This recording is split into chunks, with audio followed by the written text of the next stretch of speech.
오늘 또 예배 드리러 오신 한 분 한 분 우리 주님의 이름으로 진심으로 사랑하고 축복합니다. 또 영상으로 예배하시는 분들에게도 같은 은혜가 있기를 축복합니다. 우리 옆에 분에게 이산가족이 만난 것처럼 정말로 반갑게 인사 나누도록 하겠습니다. 잘 오셨습니다. 보고 싶었습니다. 사랑합니다. 감사합니다. 은혜 많이 받으세요. 네. 감사합니다. 우리 전 세계적으로 운총교회만이 있는 특허 레저 인사, 우리 이쪽에서 저쪽으로, 이쪽에서 처음 오신 분들은 하트를 빵빵빵 날리는 겁니다. 이쪽에서 성가대로 이쪽으로. 자, 사랑의 불꽃이 튀어야 합니다. 자, 사랑합니다. 눈 마주치세요. 보고 싶었습니다. 고맙습니다. 감사합니다. 감사합니다. 명절이라고 뭔지는 몰라도 뭐 특별히 하는 거 없는 것 같은데도 괜히 마음이 분주한 것이 명절인 것 같습니다. 우리는 이 명절을 추석을 한가위라고 하는데 이 한가위는 고향으로 돌아가는 명절이에요. 힘겨운 타향살이에서 일어나서 고향과 부모를 찾아가는 명절이 바로 한가위입니다. 오늘도 고향을 찾고 부모님을 찾아 명절이라 또 이곳에 오신 우리 사랑하는 가족들도 몇 분들 보이는데 이분들에게 특별한 은혜가 있기를 주님의 이름으로 축복합니다. 우리는 영원한 본 고향인 하늘나라를 찾아 나선 순례객들과 같습니다. 그래서 우리는 하나님 나라 갈 때까지 은혜를 입어서 은혜로 살다가 은혜로 가는 하나님 나라 백성임을 믿습니다. 그래서 지난 시간에 이어서 은혜라는 주제로 은혜에서 은혜로라는 제목으로 말씀드릴 때 말씀이 꼭 들려지기를 주님의 이름으로 축복합니다. 주님의 이름으로 축복합니다. 기독교인이 가장 많이 듣는 단어, 가장 많이 하는 단어가 은혜라는 단어예요. 지난주에도 말씀드렸지만 은혜라고 하는 것은 원어로 카리스라고 하는 단어입니다. 이 카리스라고 하는 단어는 카라에서 나온 말입니다. 카라는 기쁨이라는 뜻이에요. 은혜 안에 기쁨이 있어요. 또 이 카리스라고 하는 단어는 유카리스타라고 하는 감사라고 하는 의미가 담겨 있는 단어예요. 그래서 은혜 하는데 은혜 안에는 큰 은혜의 주머니 안에는 작은 주머니 두 개가 들어있는데 그 작은 주머니 두 개가 하나는 기쁨이요 하나는 감사. 나 은혜 많이 받았어. 이 말은 기쁘고 감사한 마음이 가득 찼다는 거예요. 하나 은혜 많이 받았어. 그런데 속에서 부글부글 끓는 사람은 은혜가 아닌 거예요. 은혜는 뭐다? 기쁨이요. 은혜는 뭐다? 감사예요. 추석 명절이라고 서로 이렇게 선물을 주고받기도 하는데 저도 좀 받았습니다. 보따리가 이렇게 있잖아요. 이게 뭔가 하고 풀어볼 때가 있어요. 풀어봐요. 풀어보면 그게 뭔지를 알 수가 있잖아요. 그리고 풀어보면 빨리 냉장고에 넣어야 되는지 아니면 좀 더 놔둬야 되는지 구별할 수 있잖아요. 이 보따리를 풀어봐요. 은혜라는 보따리를 풀게 되면 기쁨이요 감사가 있다는 거예요. 오늘도 은혜를 받으시고 기쁨과 감사로 교회를 나설 수 있기를 주님의 이름으로 축복합니다. 오늘 말씀에 근거해서 그러면 오늘 말씀에 근거해서 지금 우리가 이 순간 여기 있는 자리까지가 지난 시간들이 은혜로 느껴질 수 있어야 은혜에서 은혜로 나갈 수가 있어요.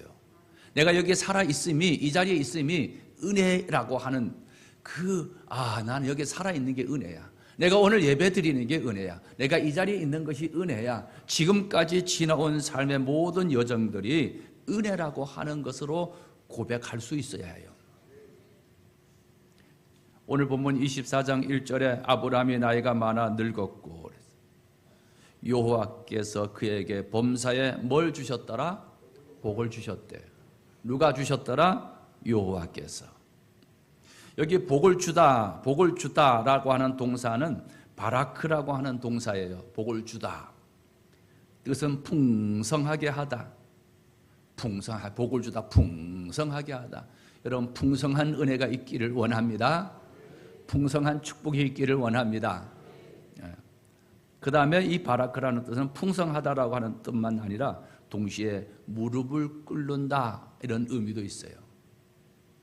그러니까 복을 주셨더라, 바라크, 풍성하게 하다, 무릎을 꿇다. 그 무릎을 꿇는다는 것은 전적인 복종을 말하는 거예요. 하나님께서 범사에 복을 주셨다, 하나님께 무릎을 꿇는 복, 또 하나님께 주시는 풍성함을 누린다.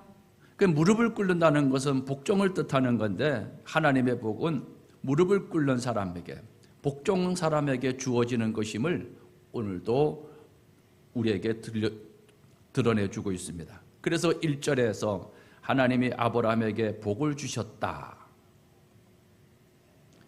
이 기록을 한 목적은, 의도는 하나님은, 아브라함은 복종의 사람, 아브라함 떠올리면 우리는 복종의 사람, 갈 바를 알지 못하고 나아갔던 순종의 사람, 믿음의 시작의 사람, 이렇게 기억하고 있습니다. 오늘 본문도 그것을 강조하고 있어요.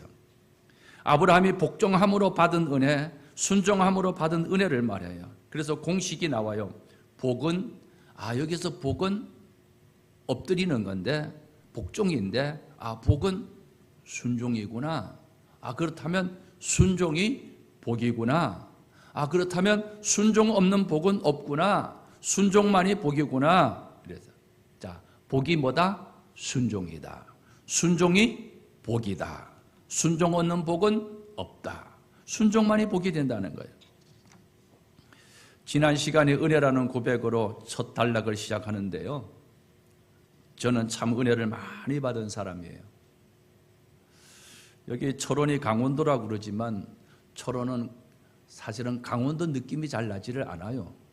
강원도 하면은 저쪽에 영월, 정성, 평창, 횡성, 저쪽 강릉, 속초 뭐 이런 쪽을 우리는 강원도로 떠오릅니다.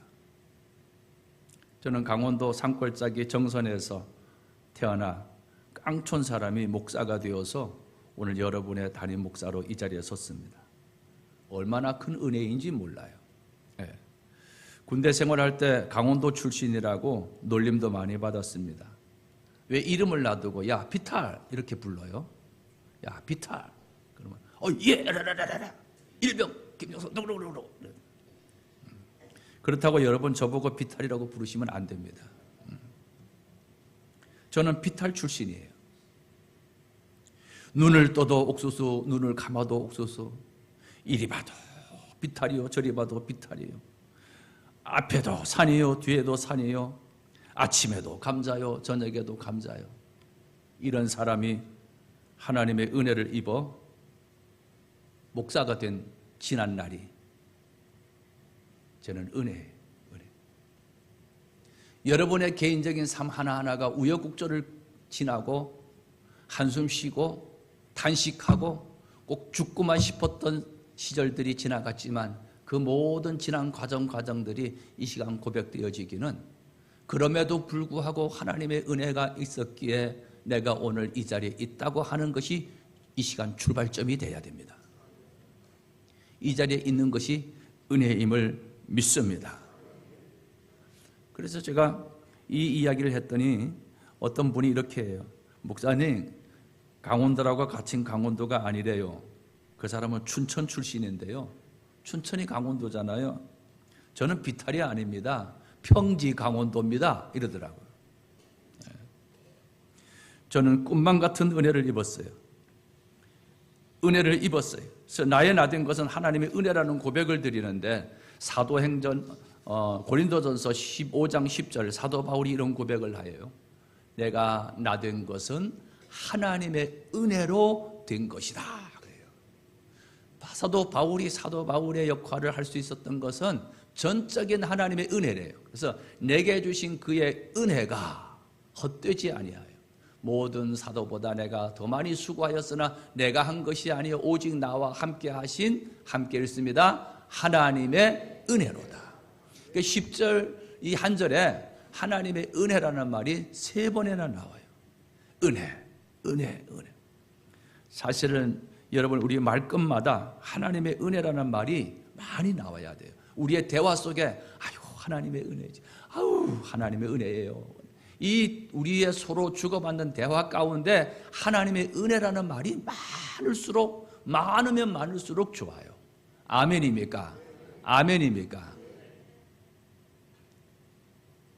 그런 의미에서 여러분 은혜로 시작하시고 은혜로 직장에서도 사업장에서도 사람을 만나는 것도 은혜로 시작할 수 있기를 축복합니다. 이렇게 은혜를 입은 사람은 할 일이 있어요. 자, 은혜를 입은 사람은 뭐가 있다? 할 일이 있대요. 은혜를 입은 사람은 해야 할 일이 있어요. 우리가 예배 직전에 사명이라고 하는 찬양을 우리가 올려드렸는데 은혜를 입은 사람에게는 다 사명이 있어요. 그러니까 이 자리에 은혜를 입지 않은 사람은 아무도 안 계세요.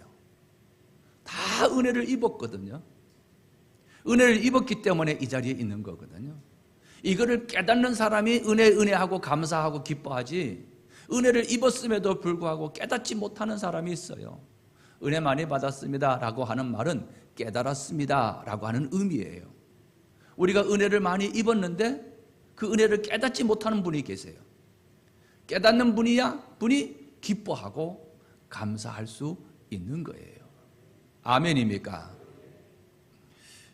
명절이라고 우리 지인들에게 감사를 표시하기도 하고 고마움을 나타내기도 합니다. 주기도 하고 받기도 합니다. 매년 명절이면 잊지 않고 꼭 감사를 표현하는 분들이 계세요. 그 오랜 시간 동안요, 그 받은 은혜가 있기에 은혜를 잊지 않는다고 하는 거예요. 이렇게 감사를 표현하고 기쁨을 표현하고 은혜를 표현하면 그 은혜에서 또 다른 은혜로 나갈 수 있어요. 그래서 오늘 말씀의 제목이 은혜에서 은혜로예요. 은혜로 시작했다가 왜 불평하고 원망하고 왜 기독교가 어떻고 그렇게 하는 사람들이 많이 있는지 몰라요. 여러분 은혜에서 은혜로 나가기를 주님의 이름으로 축복합니다. 2절 3절 계속 보면 아브라함이 자기 집 모든 소유를 맡은 늙은 종에게 이르되 청하건대 내 허벅지 밑에 내 손을 넣어라. 은혜를 입었기 때문에 해야 할 일을 주는 거예요. 내가 너에게 하늘의 하나님 땅의 하나님이신 여호와를 가리켜 맹세하게 하노니 너는 내가 거주하는 이 지방 가나안 족속의 딸 중에서 내 아들을 위하여 아내를 택하지 말고 4절에 내 고향 내 족속에게로 가서 내 아들 이삭을 위하여 아내를 택하라. 사명이 주어졌어요. 이삭의 아내를 구하여야 하는데 어떤 경우는 택하지 말고 어떤 경우는 아내를 택하래. 은혜를 받은 사람은 해야 할 일이 있는데 내 씨로 하여금 창대하게 하리라, 번성하게 하리라, 그런 말미암아 복이 온 세상에 복이 전하여지리라. 이 말씀을 이루기 위해서는 이삭이 지금 결혼을 해야 한단 말이에요. 근데 이 중요한 결혼을 해야 하는 이 중요한 아내를 구해야 하는 이 중요한 일에 은혜를 입은 사람이 이 사명을 감당하고 있어요. 은혜를 입은 사람이 하나님 나라가 이루어지는 일에 어떤 모습이든지 그 일에 그 역할을 감당한다는 거예요. 그래서 교회는 은혜를 입은 사람들이 헌신과 봉사하는 곳입니다. 그러니까 은혜가 있을 때 헌신하는 것은, 봉사하는 것은 힘이 덜 들어요. 힘이 안 들어요. 왜? 은혜가 있으니까. 아까 은혜 안에는 뭐가 있다고 그랬죠? 기쁨이 있다고 그랬어요. 은혜가 뭐가 있다고 그랬어요? 감사가 있다고 그랬어요. 그러니까 기쁘게 하고 감사가 하니까 지치지 않는데, 은혜가 없는데 의례적이고 형식적으로만 하려고 하니까 힘이 들죠. 그것이 지속되고 오래되다 보니까 탈진하게 돼요. 그래서 과거에는 엄청나게 교회 충성과 봉사를 했던 사람이 심지어는 교회에 나오지 아니하시는 분들도 주변에 많아요. 전도를 하다 보면은요, 그런 분들을 얼마나 많이 만나는지 몰라. 교회에서 상처를 받고 떠났다고 하시는 분들이 얼마나 많이 있는지 몰라. 여러분이 유황 충성과 봉사하는 것은 은혜를 입고 할 수 있기를 주님의 이름으로 축복합니다. 은혜를 받은 사람은 이렇게 중요한 역할을 맡겨주셨어요. 그래서 택하지 말고 택하고 택할지니라 해야 할 역할이 있다는 것입니다. 여러분, 이 자리에 계신 한 분 한 분이 나는 직분이 없는데 라고 하는 분이 계실지 모르지만은 직분이 없다 할지라도 은혜를 입은 사람에게는 꼭 해야 할 일이 있어요. 그 일이 다 다양하게 다르겠죠. 그러나 성령으로 하시는 일이라 하나님이 기뻐하시는 하나의 일이에요. 그 일을 여러분이 기쁨으로 은혜로 감당하면 되는 거예요. 은혜를 받은 사람은 반드시 해야 할 일이 있어요. 예수님이 이 땅에 오실 때 천사가 마리아를 찾아가지고 은혜를 입은 자여 은혜를 받았느니라 깜짝 놀라가 내가 뭘 은혜를 입었습니까? 네가 잉태하여 아들을 낳을 것이요 그 이름을 예수라 하라. 은혜를 입은 마리아. 첫 번째가 은혜를 입었기 때문에 해야 할 그의 역할, 당신의 태를 통하여 죄 없으신 하나님의 아들이신 예수 그리스도를 이 땅에 태어나게 해야 할 사명이 주어졌어요. 은혜를 입은 사람. 노아의 이야기를 성경에서 끄집어낼 때 성경은 먼저 노아가 하나님의 은혜를 입었더라. 은혜를 입은 사람들에게 해야 할 일이 주어지는 거예요. 은혜를 입었으면 반드시 해야 할 역할이 있다는 거예요. 7절이죠. 하늘의 하나님 여호와께서 나를 내 아버지의 집과 내 고향 땅에서 떠나게 하시고 내게 말씀하시며 내게 맹세하여 이르기를 이 땅을 내 씨에게 주리라 하셨으니, 하나님이 그렇게 말씀해 주셨다 이 말이에요. 그가 하나님이 그 사자를, 하나님의 사자를 너보다 앞서 보낼지라 내가 거기서 내 아들을 위하여 아내를 택할지니라. 은혜를 입고 사명을 감당하는 사람에게는 하나님이 앞서 행하시고 하나님이 준비해 주시고 하나님이 역사하심이 따름을 믿습니다. 저도 목회하면서 하나님이 사명을 주시고 은혜를 주시고 사명을 주셔서 아무것도 갖추어지지 않은 채 그냥 시작을 했더니 하나님이 나보다 더 세밀하게 앞서서 준비된 사람을 만나게 하시고 준비된 물질도 하나님이 구비해 주시고 준비된 땅도 허락해 주시고 그래서 교회도 건축하게 하고 선교도 하게 하고 목회도 하게 하시는, 앞서 행하시는 하나님을 경험하려면 순종해봐야 앞서 행하시는 하나님이심을 알 수가 있어요.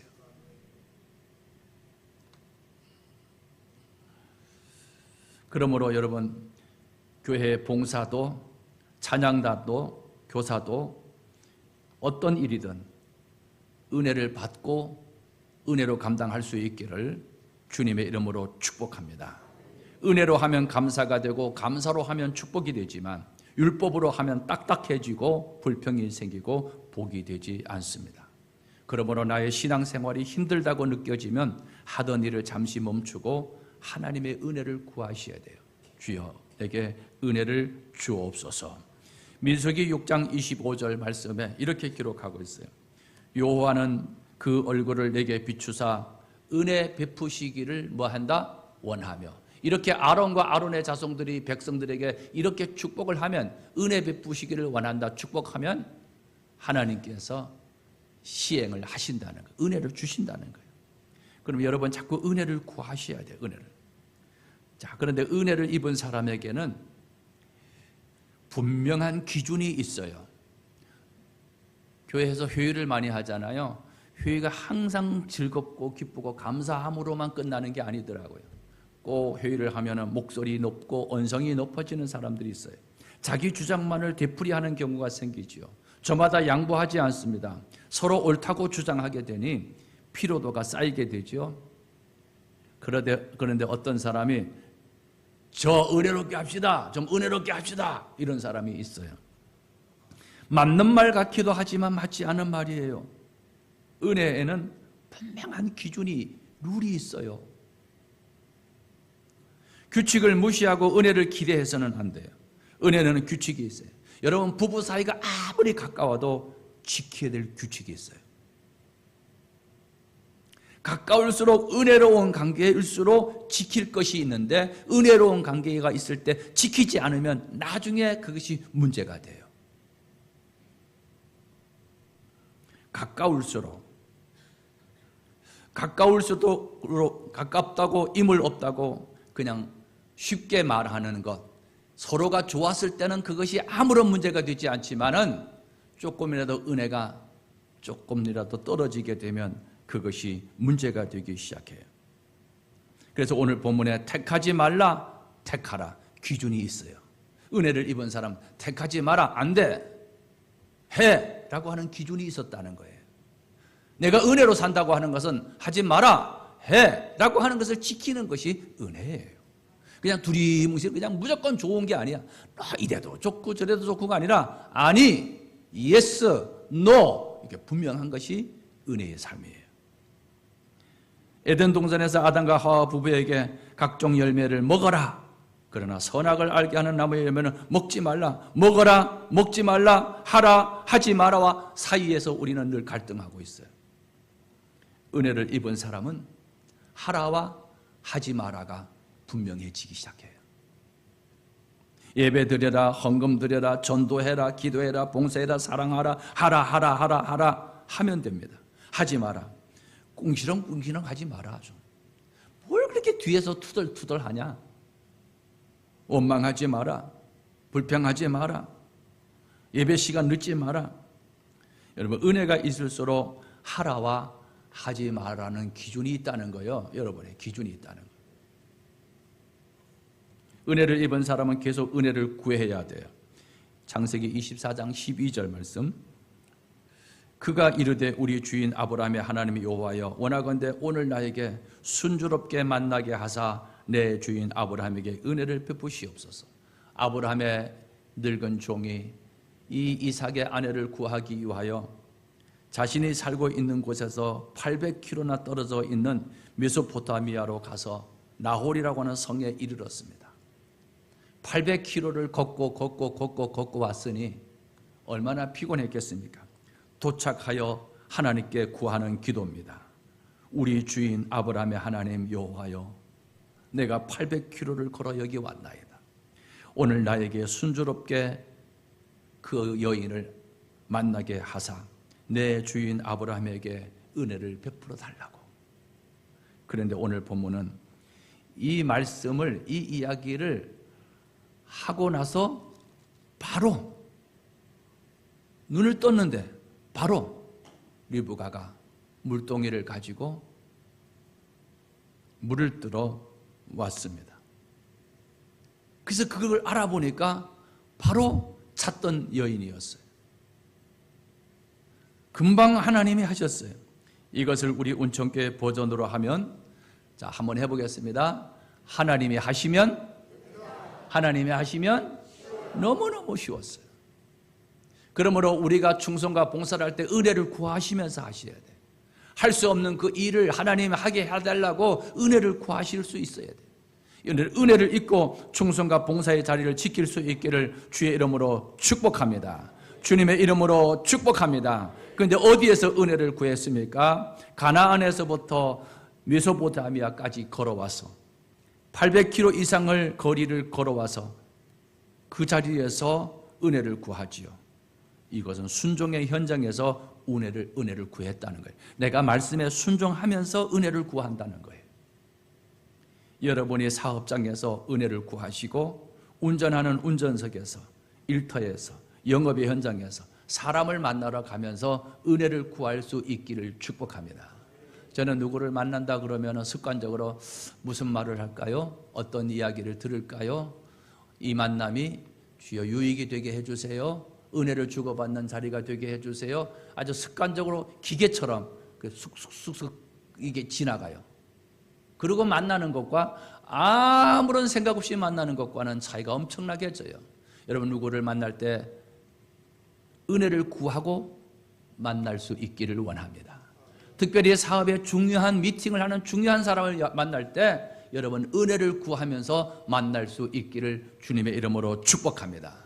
이렇게 은혜를 구하고 만나게 되면 그 모임에서 교회가 어떻고 목사가 어떻고 기독교가 어떻고 이런 이야기를 하시는 분들이 계세요. 그런데 이렇게 은혜를 구하고 만나면 그 이야기를 그 자리에서 자기가 걸어내요. 그런데 이렇게 은혜를 구하지 아니하고 아무런 생각 없이 가면은 그래? 그랬어? 나도 그렇게 생각했는데 진짜 말이야. 그러면 안 되지. 그리고 거기에 퐁당 빠져버려요. 내가 빠져버리는 것이 아니라 빠져있는 사람을 내가 건질 수 있는 은혜의 능력이 있는 사람이 되기를 주의 이름으로 축복합니다. 시험 든 사람 만나 같이 시험이 드는 것이 아니라 시험 든 사람을 만나면 그가 시험에서 벗어날 수 있도록 도움을 주고 건져낼 수 있는 은혜의 식구들이 되기를 주의 이름으로 축복합니다. 축복합니다. 그러면서 7절에 주인이시여, 만약에 그 여자가 얼굴도 모르고 나를 따라오지 않으려고 하면 어떻게 합니까? 내가 도로 이 아들을 데리고 그 장소에 가서 선을 보고 얼굴을 보고 그래서 데려와야 합니까? 그랬더니 아브라함이 아니, 너 그렇게 하면 안 돼. 그러면서 7절에 하늘의 하나님 여호와께서 나를 내 아버지 집과 내 고향 땅에서 떠나게 하시고 내게 말씀하시며 내게 맹세하여 이르시기를 이 땅을 내 씨에게 주리라 하셨으니, 하나님이 주리라고 하셨으니 그가, 하나님이 그 사자를 너보다 앞서 보낼지니라.